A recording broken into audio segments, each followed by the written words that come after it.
ലൂക്ക എഴുതിയ വിശുദ്ധ സുവിശേഷം 16-ാം അധ്യായം 19 മുതലുള്ള തിരുവചനങ്ങൾ. ധനവാനും ലാസറും. ഒരു ധനവാൻ ഉണ്ടായിരുന്നു.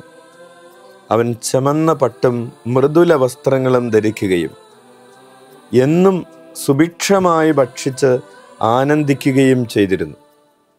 അവൻ്റെ പടിവാതിൽക്കൽ ലാസർ എന്നൊരു ദരിദ്രൻ കിടന്നിരുന്നു. അവൻ്റെ ശരീരം വ്രണങ്ങൾ കൊണ്ട് നിറഞ്ഞിരുന്നു.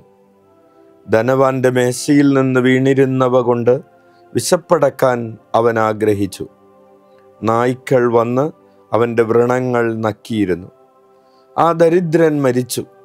ദൈവദൂതന്മാർ അവനെ അബ്രാഹത്തിൻ്റെ മടിയിലേക്ക് സംവഹിച്ചു. ആ ധനികനും മരിച്ചു, അടക്കപ്പെട്ടു. അവൻ നരകത്തിൽ പീഡിപ്പിക്കപ്പെടുമ്പോൾ കണ്ണുകൾ ഉയർത്തി നോക്കി. ദൂരെ അബ്രാഹത്തെയും അവൻ്റെ മടിയിൽ ലാസറിനെയും കണ്ടു. അവൻ വിളിച്ചു പറഞ്ഞു, പിതാവായ അബ്രാഹമേ, എന്നിൽ കനിയണമേ.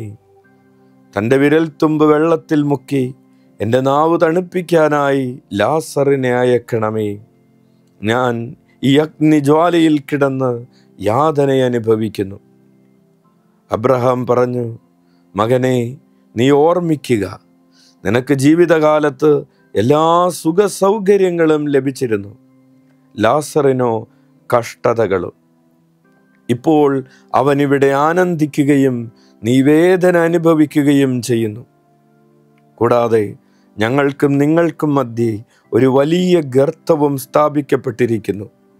ഇവിടെ നിന്ന് നിങ്ങളുടെ അടുത്തേക്കോ അവിടെ നിന്ന് ഞങ്ങളുടെ അടുത്തേക്കോ വരാൻ ആഗ്രഹിക്കുന്നവർക്ക് അത് സാധിക്കുകയില്ല.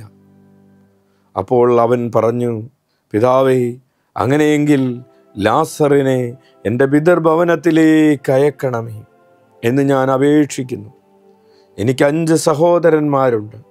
അവരും പീഡകളുടെ ഈ സ്ഥലത്ത് വരാതിരിക്കേണ്ടതിന് അവൻ അവർക്ക് സാക്ഷ്യം നൽകട്ടെ.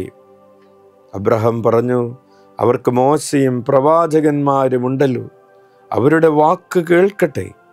ധനവാൻ പറഞ്ഞു, പിതാവായ അബ്രഹാമേ, അങ്ങനെയല്ല. മരിച്ചവരിൽ ഒരുവൻ ചെന്ന് പറഞ്ഞാൽ അവർ അനുതപിക്കും. അബ്രഹാം അവനോട് പറഞ്ഞു, മോശയും പ്രവാചകന്മാരും പറയുന്നത് അവർ കേൾക്കുന്നില്ലെങ്കിൽ മരിച്ചവരിൽ നിന്നൊരുവൻ ഉയർത്താലും അവർക്ക് ബോധ്യമാവുകയില്ല. ഈശോ മിശിഹായിക്ക് സ്തുതിയായിരിക്കട്ടെ. പ്രിയപ്പെട്ടവരെ, ഇന്ന് മാർച്ച് മാസം 19-ാം തീയതി വിശുദ്ധ ഔസേപ്പിതാവിൻ്റെ മരണത്തിരുനാളിൻ്റെ ഈ ദിവസം, ഈ രാത്രിയിൽ ഈശോയുടെ വചനങ്ങൾക്ക് വേണ്ടി കാതോർത്തുകൊണ്ട് നമ്മൾ ഒരു കുടുംബത്തിലെ അംഗങ്ങൾ എന്ന രീതിയിൽ ഒരുമിച്ചിരിക്കുമ്പോൾ ഈശോ നമ്മോട് ചോദിക്കുകയാണ്, ഈ ഭൂമിയിൽ നിനക്ക് ആരെ പോലെയാണ് ആകേണ്ടത്? ഈ ഭൂമിയിൽ നിനക്ക് ധനവാനെ പോലെ ആയാൽ മതിയോ?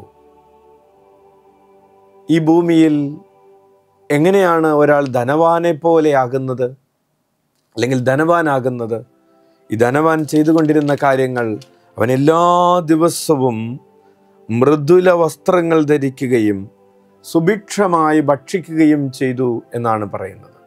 അവൻ്റെ ശ്രദ്ധ മുഴുവൻ തന്നെ അലങ്കരിക്കുന്നതിലും തൻ്റെ ശരീരത്തെ പരിപോഷിപ്പിക്കുന്നതിലുമായിരുന്നു.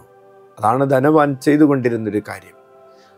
തന്നെ പ്രസൻറ്റ് ചെയ്യുക, തന്നെ സുന്ദരനാക്കി കൊണ്ട് നടക്കുക, തനിക്കൊരു കുറവുമില്ലാത്തവനായി ഈ ഭൂമിയിൽ ജീവിക്കുക.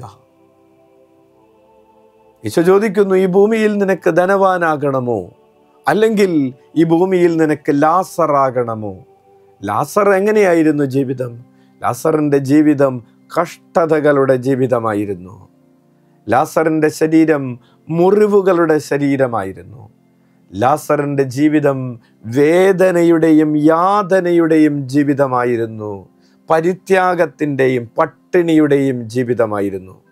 ഈശോ ചോദിക്കുകയാണ്, നിനക്ക് ഈ ഭൂമിയിൽ ലാസറാകണമോ, ധനവാനാകണമോ?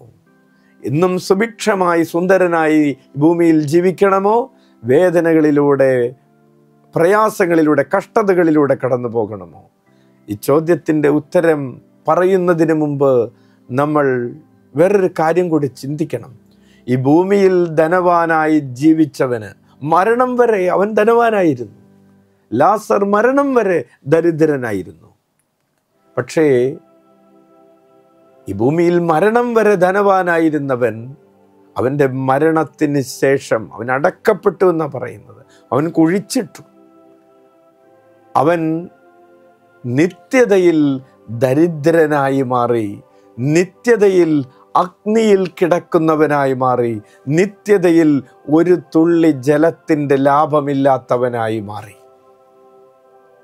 ലാസറോ അവൻ മരിച്ചു. സ്വർഗ്ഗദൂതന്മാർ, മാലാഖമാർ അവനെ അബ്രഹത്തിൻ്റെ മടിയിലേക്ക് സംവഹിച്ചു. അവിടെ അവൻ സമൃദ്ധിയിലാണ്, അവൻ സുഖത്തിലാണ്, അവൻ സന്തോഷത്തിലാണ്, നിത്യതയിൽ. ഈശോ ചോദിക്കാണ്, നിനക്ക് ഈ ഭൂമിയിൽ ആരാകണം? ധനവാനാകണമോ ലാസറാകണമോ? പ്രിയപ്പെട്ടവരെ, ഈ ഭൂമിയിൽ ലാസറായി ജീവിച്ച് മരിച്ചവൻ്റെ പേരെന്താണെന്ന് അറിയാവോ? അവൻ്റെ പേര് ക്രിസ്തു എന്നാണ്. അവൻ ഈ ഭൂമിയിൽ കുരിശുകളായിരുന്നു ബാലൻസ്. അവൻ ഈ ഭൂമിയിൽ മുറിവുകളായിരുന്നു, വേദനകളായിരുന്നു, യാതനകളായിരുന്നു. പ്രിയപ്പെട്ടവരെ, നമ്മൾ തിരഞ്ഞെടുത്തിരിക്കുന്നത് ക്രൂശിതൻ്റെ വഴിയാണ്, ത്യാഗത്തിൻ്റെ വഴിയാണ്, മുറിവുകളുള്ളവൻ്റെ വഴിയാണ്, ഉപവാസത്തിൻ്റെ വഴിയാണ്. ഇത് തപസ്സിൻ്റെ വഴിയാണ്. തപസ്സിൻ്റെ വഴിയിലൂടെ സഞ്ചരിക്കുന്ന നമുക്ക് വേണ്ടി, കുരിശിൻ്റെ വഴിയിലൂടെ യാത്ര ചെയ്യുന്ന നമുക്ക് വേണ്ടി സ്വർഗത്തിൽ ഇതാ അബ്രഹത്തിൻ്റെ മടിത്തട്ട്, പിതാവായ ദൈവത്തിൻ്റെ സിംഹാസനം ഒരുക്കി വച്ചിട്ടുണ്ട്. അവിടെ നമുക്ക് സമൃദ്ധിയുണ്ടാകും, സന്തോഷമുണ്ടാകും, മാലാഖമാരുടെ ആഘോഷങ്ങളുണ്ടാകും. ഏതെങ്കിലും ഒരു മനുഷ്യൻ ഈ ലോകത്തിൻ്റെ സുഖലോലുപതകളുടെ വഴിയിലൂടെ സഞ്ചരിക്കുന്നുണ്ടെങ്കിൽ അവനിതറിയണം, നിത്യതയിൽ അവനെ കാത്തിരിക്കുന്നത് തീരാത്ത വേദനകളുടെയും യാതനകളുടെയും കാലമാണെന്ന്. ഇത് ഒരു മാനസാന്തരത്തിനുള്ള ക്ഷണമാണ്. എല്ലാ മനുഷ്യരും ഈശോയുടെ കുരിശിൻ്റെ വഴിയെ യാത്ര ചെയ്യണമെന്ന് ഈശോ ക്ഷണിക്കുകയാണ്. നിങ്ങൾ എൻ്റെ പിന്നാലെ വന്നേ മതിയാകൂ. ഇതൊരു ഓപ്ഷനുള്ള വഴിയാണെന്ന് വിചാരിക്കരുത്. കുട്ടികൾക്ക് തോൽക്കാനും ജയിക്കാനും ഓപ്ഷൻ അധ്യാപകർ കൊടുക്കാറില്ല. അതൊരു ഓപ്ഷനല്ല. ജീവിതത്തിൽ തോൽക്കുക എന്ന് പറയുന്നത് ഒരു ഓപ്ഷനാണോ? മരണത്തിലേക്ക് വീണു പോവുക എന്ന് പറയുന്നത് ഒരു ഓപ്ഷനാണോ? അല്ല. എല്ലാവർക്കും ജീവിക്കുക എന്നത് മാത്രമാണ്, വിജയിക്കുക എന്നത് മാത്രമാണ് സ്വർഗം നിശ്ചയിച്ചിട്ടുള്ള ഓപ്ഷൻ. പക്ഷെ നീ അത് തിരഞ്ഞെടുക്കുന്നില്ല എങ്കിൽ നിന്റെ പോക്ക് നാശത്തിലേക്കാണ്. ഈശോ എല്ലാവരെയും ഓപ്ഷൻ ഇല്ലാതെ ക്ഷണിക്കുകയാണ്. എൻ്റെ പിറകെ ത്യാഗത്തിൻ്റെ വഴിയിലൂടെ, മുറിവിൻ്റെ വഴികളിലൂടെ, സ്വയം പരിത്യാഗത്തിൻ്റെ വഴിയിലൂടെ, ദൈവാശ്രയത്വത്തിൻ്റെ വഴിയിലൂടെ നടക്കുക. ലാസർ എന്ന വാക്കിൻ്റെ അർത്ഥം ദൈവം സഹായിക്കുന്നവൻ എന്നാണ്. ദൈവം സഹായിയായിട്ടുള്ളവൻ എന്ന് പറഞ്ഞാൽ ജീവിതയാത്രയ്ക്ക് കർത്താവിൽ ആശ്രയിക്കുന്നവൻ. നമുക്ക് കർത്താവിൽ ആശ്രയിച്ച് മുന്നോട്ട് പോകാം. ലോകത്തിൽ ആശ്രയിക്കുന്ന ചിന്താരീതികൾ, ജീവിത രീതികൾ ഉപേക്ഷിക്കാം. നമുക്ക് കർത്താവിനെ ആരാധിക്കാം. ഹല്ലേലൂയ. യേശുവേ സ്തോത്രം, യേശുവേ നന്ദി. കർത്താവേ, അങ്ങയുടെ വഴികളിലൂടെ നടക്കാൻ, അങ്ങയുടെ വഴികളിലൂടെ മാത്രം സഞ്ചരിക്കാൻ, ഈശോയെ കുരിശിൻ്റെ വഴിയിലൂടെ കാലിടറാതെ സഞ്ചരിക്കാൻ ഞങ്ങൾക്ക് കൃപ തരണമേ.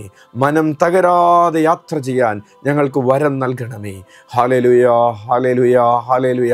ധനവാനെ പോലെ ജീവിക്കാനുള്ള പ്രലോഭനങ്ങളിൽ ഞങ്ങൾക്ക് വിജയം നൽകണമേ. അതിനെ അതിജീവിക്കാനുള്ള ബോധ്യങ്ങൾ നൽകണമേ. Hallelujah, hallelujah. ഈ ലോകത്തിൻ്റെ സമ്പത്ത് താൽക്കാലികമാണെന്ന് മനസ്സിലാക്കാനുള്ള ഉൾവെളിച്ചം നൽകണമേ. ഹല്ലേലൂയ, ഹല്ലേലൂയ. യേശുവേ സ്തോത്രം, യേശുവേ നന്ദി, യേശുവേ ആരാധന. ഹല്ലേലൂയ, ഹല്ലേലൂയ, ഹല്ലേലൂയ, ഹല്ലേലൂയ. നമുക്ക് മുട്ടുകുത്താം. ഈ രാത്രിയിൽ നമുക്ക് വേണ്ടിയും ലോകം മുഴുവന് വേണ്ടിയും ഈശോയുടെ ആശീർവാദം സ്വീകരിക്കാം. പ്രിയപ്പെട്ടവരെ, നമ്മുടെ 7 നിയോഗങ്ങൾ സമർപ്പിച്ച് പ്രാർത്ഥിക്കാം. ആത്മീയവും ഭൗതികവുമായിട്ടുള്ള 7 നിയോഗങ്ങൾ. കർത്താവിന് വേണ്ടി ജീവിക്കുക എന്നത് നിന്റെ ജീവിതത്തിന്റെ ഒരു നിയോഗമായി മാറട്ടെ. ഈശോയെ അനുകരിച്ചുകൊണ്ട് ജീവിതയാത്ര നടത്തണമെന്നത് എൻ്റെ ഒരു നിയോഗമായിട്ട് മാറട്ടെ. അതുപോലെ തന്നെ അന്ത്യമായ ഉദരങ്ങളിൽ കർത്താവിന്റെ രാജ്യത്തിന്റെ ശുശ്രൂഷ ചെയ്യുന്ന ധാരാളം കുഞ്ഞുങ്ങൾ അയക്കപ്പെടട്ടെ എന്ന് പ്രാർത്ഥിക്കുന്നു.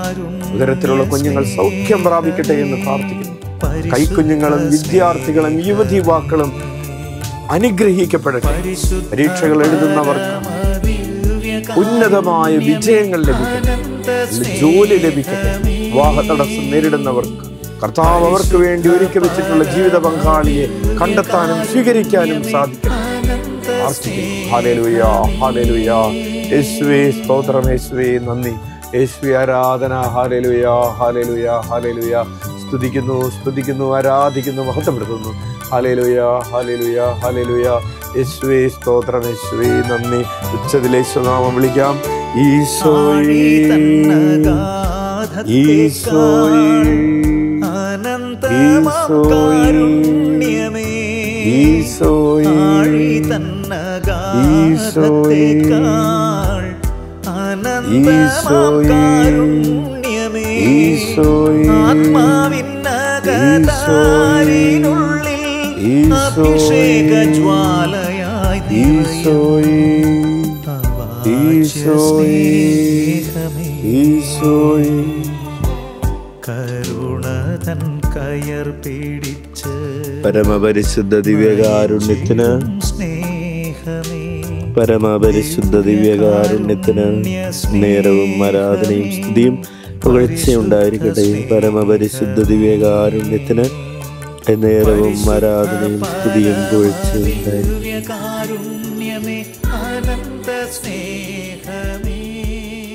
പ്രിയപ്പെട്ടവരെ, എല്ലാവർക്കും നല്ലൊരു രാത്രി, സന്തോഷമുള്ള രാത്രി, ആരോഗ്യവും പ്രാർത്ഥനയും ഒക്കെയുള്ള നല്ലൊരു സമയം ആശംസിക്കുന്നു. നാളെ വലിയ സന്തോഷത്തോടുകൂടെ ഉണർന്നെഴുന്നേറ്റ് ദൈവരാജ്യത്തിൻ്റെ ശുശ്രൂഷകളിൽ വ്യാപൃതരാകാൻ സാധിക്കട്ടെ. വീണ്ടും നാളെ രാത്രി ഈ സമയത്ത് ഈ വചന ശുശ്രൂഷയിൽ, ഈ ആരാധനയിൽ ഒരുമിച്ച് കാണുന്നതുവരെ നമുക്ക് പ്രാർത്ഥനയിലായിരിക്കാം. ഈശോ മിശിഹായിക്ക് സ്തുതിയായിരിക്കട്ടെ. കരുണതൻ കയർ പിടിച്ച് നയിച്ചിടും സ്നേഹമേ, ദിവ്യകാരുണ്യ സ്നേഹമേ, പരിശുദ്ധ സ്നേഹമേ, പരിശുദ്ധ പരമദിവ്യകാരുണ്യമേ, അനന്ത സ്നേഹമേ, പരിശുദ്ധ പരമദിവ്യകാരുണ്യമേ, അനന്ത സ്നേഹമേ.